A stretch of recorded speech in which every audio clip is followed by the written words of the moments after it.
Na župnijskem dvorišču v Bogojini ob Plečnikovi cerkvi bodo v nekaj dneh postavljene tradicionalne žive jaslice. Dogodek bo dopolnjevalo praznično petje zbora. Med domačini žive jaslice veljajo za lepo praznično in tradicionalno doživetje. Več o tem Jure Jurinič. Gre za žive jaslice, zdaj že lahko govorimo, da tradicionalne, saj so že več kot 10 let tukaj. Ideja izhaja torej iz moje ljubezni do postavljanja jaslic, saj sem kot otrok zelo rad doma postavljal jaslice, tudi na večjih površinah. Potem pa sem eno leto nekako prišel na to idejo, da bi poskusili. Najprej smo seveda uprizorili žive jaslice tam dol pri Pilu, v vasi, malo manjši zasedbi, in nekako se je to z leti potem pri ljudeh zelo dobro prijelo, in na kar smo potem stopili skupaj in začeli pripravljati žive jaslice malo na večje. Tukaj gre torej za enkratni dogodek, torej igro odigramo enkrat, saj namreč sodeluje veliko ljudi, čez 30, tudi žive živali. Vsa scena bo pa potem ostala tam po Treh kraljih. Vsebina živih jaslic je božična zgodba, ki uprizarja rojstvo odrešenika Jezusa Kristusa. Člani kulturno-umetniškega društva Jožef Košič Bogojina bodo skupaj s pastirji, angeli in živimi živalmi prikazali božično zgodbo v pesmi in besedi. Kako bi razdelil to božično igro v 4 prizore. Ta prvi prizor je torej obiskanje Device Marije, ko jo angel obišče in naznani veselo novico, da bo torej rodila odrešenika sveta.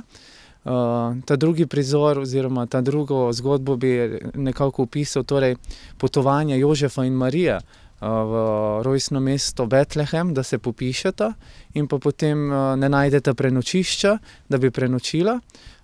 Tretje dejanje je torej rojstvo našega odrešenika v bornem hlevu med angeli in pa pastirji, in pa zadnji prizor pa dejansko, ko pridejo torej sveti trije kralji z Daljnega vzhoda.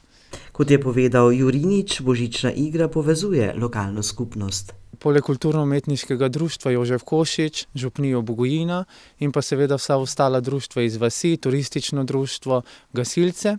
Sami igralci prihajajo tudi iz drugih vasi, ne samo iz Bogojine, in pa iz različnih starostnih obdobij, torej od otrok in pa teh starejših.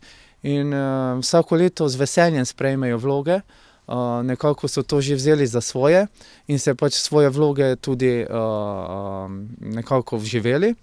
Se pa seveda vsako leto spominjamo tudi tisti, ki pa so žal že preminuli. Jaz osebno se vsako leto še posebej spominjam naše kostumografinje, tukaj sosede Dragice Šabjan, ki je res pripravila kostume z veliko ljubeznijo in z detajli.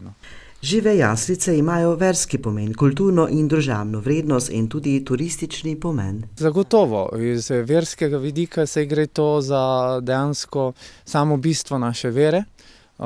Dejansko, ko se v sveti noči oznanja tisto veselo novico, torej v Davidovem mestu se vam je rodil odrešenik sveta in da ga boste poznali po tem znamenju, torej da je povit v plenice in položen v jasli. In s tem nam je Bog sporočil, da nam je poslal odrešenika preko človeka.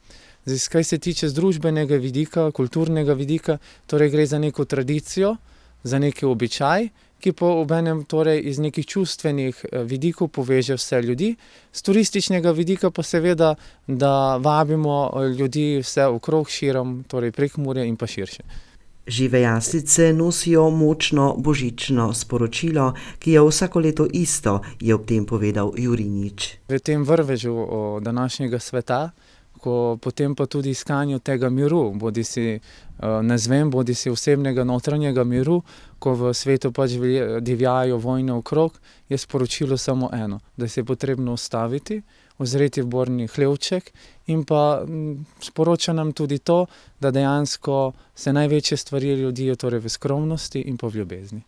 Ob koncu je Jurinič povabil gledalce k ogledu živih jaslic. Torej jaz vas vse iskreno vabim, da se nam torej v nedeljo 28. decembra ob 17. uri pridružite tukaj pod vznožjem Bele golobice, kjer bomo torej za vse vas pričarali božično zgodbo, luštno bo, in potem po koncu se bomo pa tudi podružili na župnijskem dvorišču, kjer bo tudi dobrodelna nota.